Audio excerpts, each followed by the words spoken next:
का इलाज के लिए अभी तक तो हम अस्पताल में पेशेंट संभाल रहे हैं, लेकिन ये अस्पताल यहाँ का दवाई डॉक्टर बड़ा महंगा है, वो सबका हमको हिसाब किताब देखना पड़ेगा।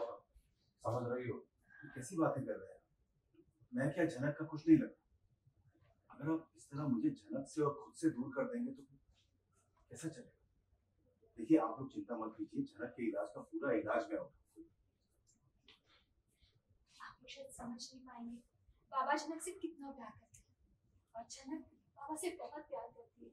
इनफैक्ट हमारे घर के सारे लोग, दोनों काकी, काकू, मेरी माँ झनक से बहुत प्यार करते हैं। और दामाद जी? देखिए, मैं उसके बारे में कुछ कह नहीं सकती, मैं फैमिली की बात कर रही हूँ। हम सब झनक से इतना प्यार करते हैं ना कि वो बहुत जल्द ठीक हो जाएगी। देखना, प्यार में बहुत ताकत है। ये बात तो बिल्कुल सही कह रही हो कि प्यार में बहुत ज्यादा ताकत होती है, लेकिन जिस इंसान का हाथ थाम कर झनक उस घर में गई थी, क्या उस इंसान का प्यार है झनक के साथ? देखिए, मैंने आपसे कहा, मैं अपने भाई के बारे में कुछ कह नहीं सकती। आप तो जानती हैं किस हालत में इन लोगों की शादी हुई थी। इन दोनों की शादी ऐसे जबरदस्ती करवाई गई थी। ऋषि तो गांव में शादी करने नहीं आया था ना, वो तो बस काम करने आया था। अच्छा, और काम करने आया था? वहाँ एगो छत के नीचे रात बिताया, वो मेले में घूम रहा था उसके साथ, वो सब कर सकता था और शादी नहीं कर सकता था? खाली अय्यासी करने आया था यहाँ? देखिए, मेरा भाई बिल्कुल ऐसा नहीं है जैसे आप कह रहे हैं।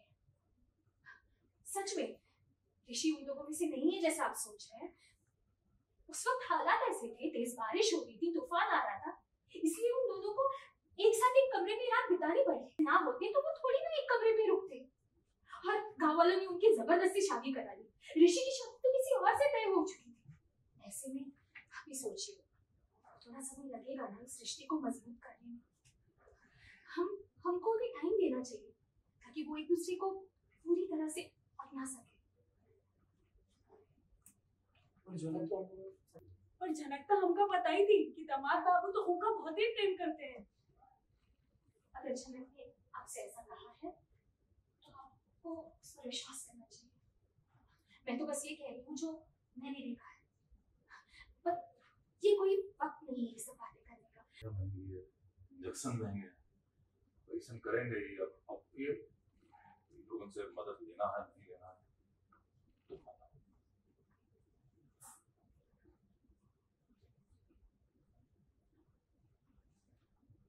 आप अगर वादा करते हैं कि हम आपको वो पैसे लौटा सकते हैं, हम आपकी मदद लेने के लिए तैयार हैं। ठीक है, मैं आपसे वादा कर रहा हूँ, आपके पास जब भी पैसे हो ना तो आप आराम से लौटा दीजिएगा, मैं खुशी खुशी दे दूंगा। लेकिन इस समय हमें पैसों की चिंता बिल्कुल नहीं करनी चाहिए। हमें ये सोचना चाहिए कि झनक का इलाज अच्छे तरीके से हो जाए, बस उसे बेस्ट ट्रीटमेंट मिले। यहाँ पर दवाइयाँ, इंजेक्शन, जो भी डॉक्टर बोले ना, आप मना मत कीजिएगा। पैसों के बारे में मत सोचिएगा, बस ये सोचिए इस समय सबसे ज्यादा जरूरी है कि झनक की जान बच जाए, बस, और कुछ नहीं सोचना। राशि जी, आप जरा आएंगे?